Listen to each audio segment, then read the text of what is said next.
Penarikan paksa kendaraan milik konsumen bukanlah satu-satunya pelanggaran hukum yang dilakukan sebagian debt collector.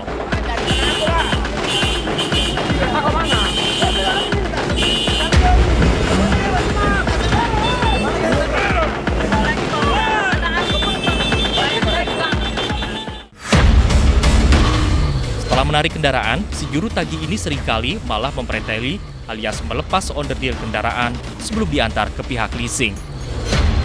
Tindakan kanibal terhadap komponen kendaraan ini dilakukan debt collector karena tidak puas dengan bayaran yang diterimanya dari leasing. Pasti pernah, Mbak. Ya misalnya ya kita tunggu motor itu di-storein ya, nah karena ya ngoplos dikit-dikit lah gitu. Misalnya kita ada teman butuh aki untuk motornya atau bannya gitu, ya kita oplosin gitu. Dari tindakan mempreteli dan mengoplos kendaraan ini, debt collector pun mendapatkan penghasilan tambahan. Ya tergantung unitnya, Mbak. Kadang kalau misalnya unitnya masih baru, ya bisa sampai 100. Misalnya kalau velg itu kita bisa ngoplos antara 70.000 sampai 150.000. Hal yang dilakukan para debt collector ini tentu merugikan pemilik kendaraan. Karena saat konsumen memiliki itikat baik untuk membayar tunggakan cicilannya dengan ingin mendapatkan kendaraannya kembali, bisa jadi kendaraan ini sudah dalam kondisi kurang baik.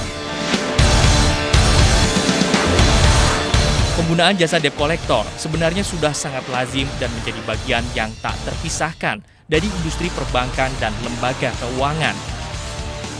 Bisa dibilang, hampir semua perusahaan yang bergerak di industri ini bekerja sama dengan orang-orang yang tugasnya menagih kredit macet kepada konsumen yang dinilai wan prestasi. Hanya saja banyak dari debt collector yang menjalankan tugasnya tidak sesuai prosedur dan cenderung melanggar hukum. Yang dikatakan debt collector tadi, apapun namanya, mata elang gitu ya, mata apapun lah ya, mereka dapat melakukan upaya, tetapi dengan catatan upaya mereka tidak melanggar hukum, gitu kan? Upaya mereka yaitu soft approach kepada kreditur, menyampaikan baik-baik bahwa Bapak Ibu, mohon maaf sudah menunggak hampir 5 bulan, kita kasih waktu segini-segini. Ya, kalau memang mereka masih juga melakukan penunggakan, ya itu kan ada ini di akad kredit ada perjanjian. Nah, mereka akan segera mengambil ya dengan paksa. Dengan paksa itu harus disertai oleh aparat-aparat yang berwajib. Begitu, siapa itu? Kepolisian.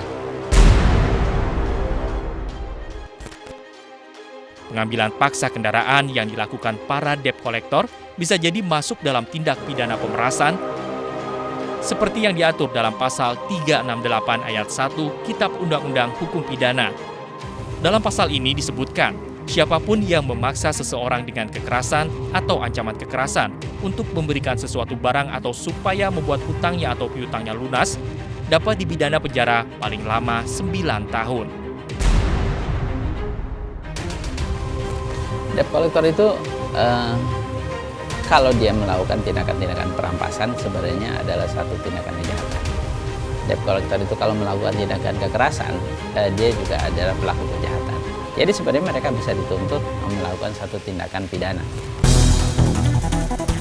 Kasus perampasan kendaraan oleh debt collector di jalan bisa dianggap sebagai perbuatan melanggar hukum. Untuk itulah, konsumen seharusnya berani mempertahankan hak kepemilikannya terhadap kendaraan bermotor yang dikendarainya. Nah, kalau misalnya ada katakanlah debt collector yang melakukan kekerasan, baik di jalan maupun perampasan dan lain-lain di rumah dan lain sebagainya, dengan kekerasan, laporkan kepada kami. Kami akan menindak dia. Sepanjang ada unsur-unsur pidana, kami proses hukum. Apabila menemukan siapapun yang mengaku debt collector, jangan dulu percaya. Minta identitasnya, dan apabila ragu, ajak ke kepolisian setempat. Kadang-kadang mengaku debt collector, mengaku suruhan leasing, tetapi dia pelaku tindak pidana perampasan. Kasus gagal bayar konsumen kredit kepemilikan kendaraan masuk dalam ranah hukum perdata. Karena itulah, perusahaan pembiayaan tidak bisa melakukan sita jaminan secara tiba-tiba tanpa adanya keputusan dari pengadilan. Seharusnya para penagih hutang ini menggunakan cara yang lebih pintar dalam menjalankan tugasnya. Kekuatan negosiasi seharusnya lebih diutamakan dibanding dengan intimidasi dan kekerasan. Di sisi lain, masyarakat yang menjadi debitur pun seharusnya sadar dengan hak dan kewajibannya, karena menunggak cicilan bukanlah sebuah pilihan yang baik bagi kreditur maupun debitur itu sendiri. Ya, kepada masyarakat tentunya kami himbau, ya kita berani berbuat dan berani bertanggung jawab. Artinya, masyarakat yang ingin membeli sepeda motor, mobil, kendaraan apapun dengan kredit harus memenuhi janjinya. Mereka harus mapping dulu pendapatan mereka. Dan sekarang, tidak lagi ada alasan bagi Anda membiarkan orang lain merampas kendaraan milik Anda hanya karena Anda dinilai sebagai konsumen yang tidak kooperatif. Selama tidak ada niat jahat sedikit pun, jangan segan untuk melawan dan jangan malu untuk melapor kepada aparat kepolisian. Anda berhak mempertahankan kendaraan Anda karena Anda sudah berjuang keras untuk memilikinya. Jadi jangan bilang pemerintah tidak tahu tentang masalah ini, karena kami sudah memberitahukannya.